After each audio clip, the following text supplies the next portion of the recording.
প্রিয় দেশবাসী, আপনারা শুনেছেন আমি স্টারলিংকের প্রতিষ্ঠাতা এবং বিশ্বের শীর্ষ ধনকুবের স্পেস এক্স ও টেসলার এর মালিক এলন মাস্কের সঙ্গে ফোনে আলাপ করে বাংলাদেশে স্টারলিংকের কার্যক্রম শুরু করার আহ্বান জানিয়েছি। সে অনুসারে কোম্পানির প্রতিনিধিরা এখন বাংলাদেশে তাদের কার্যক্রম শুরুর আয়োজন করছে। তাদের সঙ্গে 3 মাসের মধ্যেই বাণিজ্যিক চুক্তি চূড়ান্ত করার কাজ চলছে। স্টারলিংকের মাধ্যমে স্বল্প মূল্যে উচ্চগতির ইন্টারনেট বাংলাদেশের ডিজিটাল জগতে একটা বিপ্লব আনবে।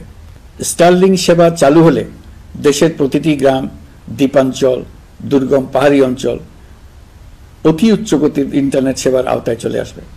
স্টারলিংক চালু হলে ভবিষ্যতে কোনো সরকার ইন্টারনেট সেবা বন্ধ করে মানুষকে আর তথ্যবন্দী করার কোনো সুযোগ পাবে না।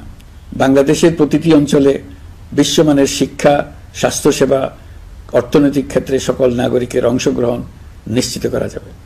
আমাদের নতুন প্রজন্ম দেশের যে কোনো প্রত্যন্ত অঞ্চলেই থাকুক না কেন, তারা বিশ্ব নাগরিক হয়ে গড়ে ওঠার সুযোগ পাবে।